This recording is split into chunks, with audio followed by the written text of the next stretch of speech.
आई है और सुनाई भी दी है। इस वक्त मैं श्रीनगर में हूं और ब्लैकआउट तकरीबन 1 घंटे पहले ही हो गया था। अंजना, अब धमाका किस तरह का है इसके बारे में जानकारी नहीं है, क्योंकि एयरपोर्ट की तरफ से आई, लेकिन एयरपोर्ट तो पहले से ही बंद किया गया है आम लोगों के लिए। लेकिन अब श्रीनगर से भी धमाके की खबर आई किया जा रहा है। तो अभी अभी श्रीनगर पास के दायरे में ही ये ड्रोन अटैक बीते 3 दिन से हो रहा है। आप गुरदासपुर की बात कर लीजिए या फिर तमाम राजस्थान, जैसलमेर, बाड़मेर की बात कर लीजिए, ये सीमावर्ती इलाके हैं। यानी भारत पाकिस्तान बॉर्डर के आसपास जितने भी इलाके हैं वहां पर एक तरफ वो स्मॉल ड्रोन से अटैक करने की कोशिश कर रहा है, लेकिन डिफेंस एक्सपर्ट ये भी बता रहे हैं कि बहुत मुमकिन है कि पाकिस्तान दरअसल भारत की जो डिप्लॉयमेंट है या भारत के जो वेपन्स हैं उसकी जानकारी भी लेने की कोशिश कर रहा है। लेकिन अभी अभी श्रीनगर से धमाके की जानकारी आई है अंजना। उसके अलावा जो साउथ कश्मीर का इलाका है वहां से भी धमाके की जानकारी आई है, लेकिन बहुत घबराने वाली बात नहीं इसलिए भी है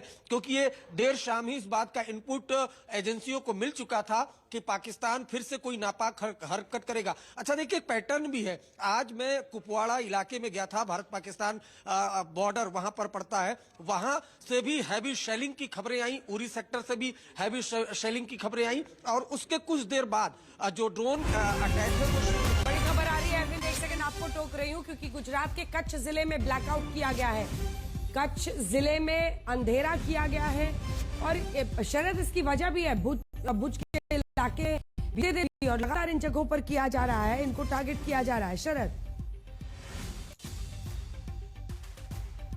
बिल्कुल, देखिए वेस्टर्न सीमा जो है वो पाकिस्तान उस पे पिछले 3-4 दिनों से बिल्डअप कर रहा था और इसकी वजह से ये जो सीमा है, वेस्टर्न सीमा गुजरात और राजस्थान की लगती हुई, यहां पर वो ड्रोन के जरिए हमला कर रहा है। क्योंकि ये जो इलाका आप देखेंगे ये एक अभेद्य किला है, इंटरनेशनल बॉर्डर, और यहां पर सबसे मजबूत भारत के प्रतिरक्षा प्रणालियां तैनात हैं, मिसाइलें तैनात हैं, हमारा आर्मी का हेडक्वार्टर है, वायुसेना है, इसके अलावा कई सारे सामरिक ठिकाने हैं, हमारे रिफाइनरीज हैं या फिर बहुत महत्वपूर्ण कई जिलों के लाइफलाइन नहरें हैं। तो इस इलाके को वो टारगेट कर रहा है, मगर उसका टारगेट जो है सफल नहीं हो पा रहा है। और ब्लैकआउट जो किया जा रहा है, चाहे आप भुज में कहें या श्री गंगानगर में कहें, वो एहतियातन किया जा रहा है। क्योंकि अभी भी 20 मिनट पहले करीब बाड़मेर में हुआ था, ऑयल रिफाइनरी के आसपास एक ड्रोन को नेस्तनाबूद किया गया था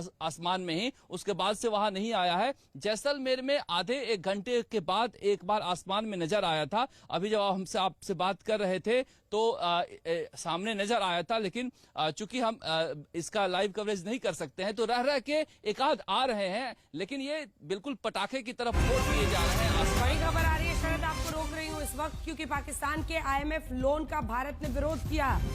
इंटरनेशनल मॉनेटरी फंड से बार बार पैसा मांगता है, आतंकवाद के लिए पाक फंड का इस्तेमाल कर सकता है। भारत ये कह के अपोज कर रहा है। इससे पहले वर्ल्ड बैंक हो, एशिया डेवलपमेंट बैंक हो, इन तमाम जगहों से